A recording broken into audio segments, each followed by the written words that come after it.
sangat sederhana, cuma terkadang kita lupa. Wa iqrarul lisan.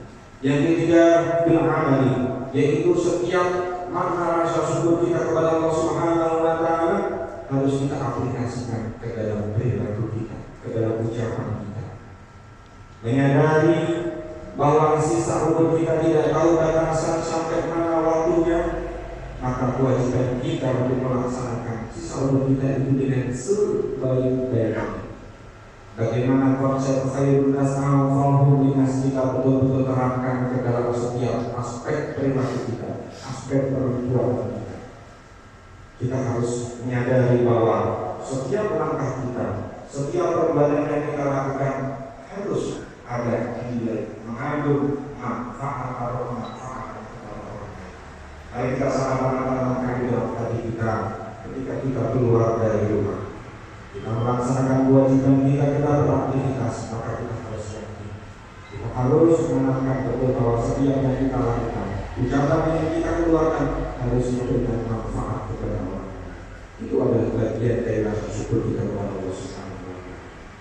Yang kedua, ketika kita diberikan amanah, apapun itu bentuknya, menyadari bahwa itu adalah tiba dari Allah Subhanahu wa taala, maka wujudnya adalah kita harus melaksanakan amanah dan tanggung jawab itu dengan sebenar-benarnya. Ketika kita diberikan amanah kepercayaan berupa pekerjaan dalam suatu kantor, dalam suatu lembaga, dalam suatu instansi, menjalankan sepenuhnya dengan penuh tanggung jawab sesuai dengan fungsinya tanpa melanggar ketentuan nilai agama dan ketentuan yang telah ditentukan, itu adalah bagian dari wujud rasa syukur kita kepada Allah Subhanahu wa taala. Ma'asyiral muslimin wal mu'minin rahimakumullah, yang selanjutnya sebagai wujud rasa syukur kita kepada Allah Subhanahu wa taala, henti-hentinya adalah kita sama-sama untuk meningkatkan, menguatkan takwa kita kepada Allah Subhanahu wa taala. Allah Subhanahu wa taala akan kita dalam firman-Nya. Allah Subhanahu wa taala telah mewasiatkan kepada seluruh umat Nabi dan Rasul sebelum datangnya Nabi kita Muhammad sallallahu alaihi wasallam. Dan kita semuanya termasuk umat Nabi Muhammad sallallahu alaihi wasallam. Salah satu wasiat termaktub dalam Al-Qur'an dari surat An-Nisa yang berbunyi, walaqad wasaina alladziina utul kitaba min qablikum wa iyyakum an ittaqullah fa in takfuru fa inna lillahi ma fis samawati wa ma fil ardi wa kana Allahu ghaniyyan hamidah. Bahwasanya Allah telah berwasiat kepada umat Nabi dan Rasul sebelum datangnya Nabi Muhammad sallallahu alaihi wasallam, wa iyyakum, dan kepada kalian kita semua termasuk yang ada di sini. Wasiatnya yaitu an-taqwa, bertakwa kepada Allah Subhanahu wa taala. Fa in takfuru fa inna lillahi ma fis samawati wa ma fil ardi wa kana Allahu ghaniyyan hamidah. Seandainya kalian keluar dari tuntunan takwa, hidup dengan semaunya sendiri tanpa memperdulikan haram, halal dan haram, tanpa memperhatikan apakah yang kita lakukan itu merugikan, menyakiti orang lain atau tidak, maka sesungguhnya seluruh lapisan langit dan bumi ini adalah milik Allah Subhanahu wa taala.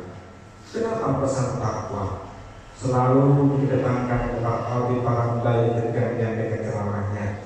Yang pertama, karena kita ketahui bahwa tingkat keimanan dan takwa kita itu terkadang naik dan turun.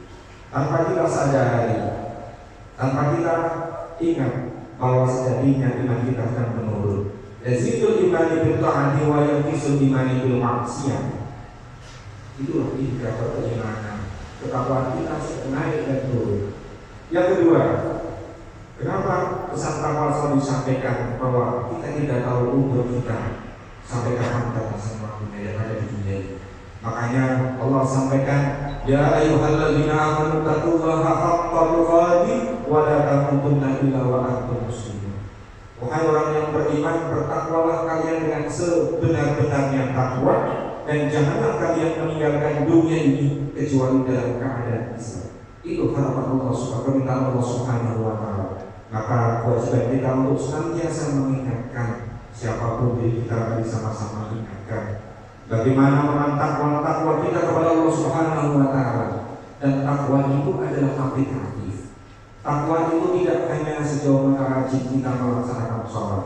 Takwa itu harus diaplikasikan ke dalam perilaku kita, ke dalam sikap kita, ke dalam ucapan kita.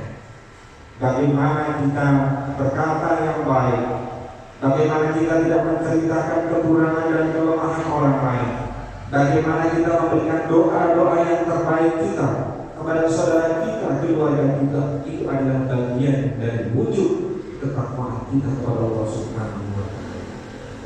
Berbicara tentang takwa tentu mengingatkan kita bahwa ada dua tugas utama kita diciptakan oleh Allah Subhanahu wa Ta'ala di muka bumi. Yang pertama yaitu wa ma khalaqtul jinna wal insa illa liya'budun.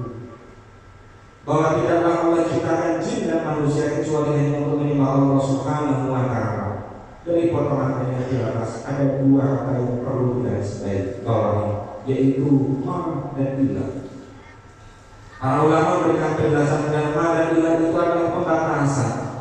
Artinya apa? Kalau tidak lain dan tidak bukan, manusia diciptakan oleh Allah Subhanahu wa Ta'ala tujuannya adalah untuk taat atau menyembah Allah Subhanahu wa Ta'ala. Dengan kata lain, kita diminta mentauhidkan Allah Subhanahu wa Ta'ala. Dan tauhid itu ada dua, tauhid rububiyah dan tauhid uluhiyah. Tauhid rububiyah adalah meyakini dengan sepenuh hati bahwa apapun yang ada di dunia ini adalah hanyalah titipan dan amanah dari Allah Subhanahu wa Ta'ala. Dan suatu saat juga akan diminta oleh Allah Subhanahu wa Ta'ala meyakini dengan sebetulnya, dengan seyakin-yakinnya bahwa yang ada di dunia ini adalah titipan dari Allah Subhanahu wa Ta'ala. Yang kedua adalah tauhid uluhiyah, yaitu mari sama-sama kita yakinkan betul, kita orientasikan apa yang kita laksanakan setiap hari, setiap saat hanya untuk mendapatkan ridho dan berkat dari Allah Subhanahu wa Ta'ala. Maka jangan lupakan ketika satu langkah kita keluar dari rumah, mari kita orientasikan, kita niatkan dan kita laksanakan itu adalah ibadah kepada Allah Subhanahu wa Ta'ala. Harapannya apa? Setiap aspek yang kita jalankan dalam setiap hari, setiap saat harus ada keberkahan untuk kita semua. Ma'asyiral muslimin wa saudara mukminin rahimakumullah. Yang kedua, tugas manusia di dunia ini terkait dengan makna takwa kita kepada Allah Subhanahu wa Ta'ala, yaitu bahwa sejatinya kita semua adalah khalifah fil ardh, pemimpin di muka dunia ini. Dan setiap pemimpin adalah akan dimintai pertanggungjawaban oleh Allah Subhanahu wa Ta'ala. Kita di sini kaum laki-laki, kita punya keluarga. Setiap kita akan dimintai pertanggungjawaban oleh Allah Subhanahu wa Ta'ala. Makanya kita diminta untuk menjaga keluarga kita, putra putri kita dari siksa api neraka. Dan kita juga akan dimintai pertanggungjawaban oleh Allah Subhanahu wa Ta'ala. Bagaimana nafkah yang kita berikan kepada keluarga kita? Dari mana? Untuk apa? Semua akan dimintai pertanggungjawaban oleh Allah Subhanahu wa Ta'ala. Pemimpin di sini tidak dimaknai hanya pemimpin dalam suatu lembaga, suatu wilayah, tapi pemimpin ini adalah apa yang kita ada di dalam semua orang. Pun demikian dalam setiap profesi, pedagang, pengusaha, semua juga akan dimintai pertanggungjawaban oleh Allah Subhanahu wa Ta'ala. Bagaimana dia memperdagangkannya, bagaimana caranya menjual belikannya, ada kebohongan atau tidak. Dalam Rasulullah juga seperti itu, ada kebohongan atau tidak. Semua akan dimintai pertanggungjawaban oleh Allah Subhanahu wa Ta'ala. Ma'asyiral muslimin wa saudara mukminin rahimakumullah. Demikianlah khutbah yang sangat singkat ini. Mudah-mudahan memberikan motivasi bagi kita, memberikan inspirasi bagi kita untuk senantiasa apa yang kita jalankan setiap hari, setiap saat. Satu, mari kita orientasikan mendapatkan ridho dan berkat dari Allah Subhanahu wa Ta'ala. Yang kedua, mari kita niatkan setiap langkah yang kita keluar dari rumah untuk ibadah kepada Allah Subhanahu wa Ta'ala. Yang ketiga, siapapun diri kita ketika Allah memanggil kita, semua harapannya dalam keadaan husnul khatimah. Barakallahu li wa lakum fil Qur'anil azim wa nafa'ani wa iyyakum bima fihi min al-ayati wal hikmah.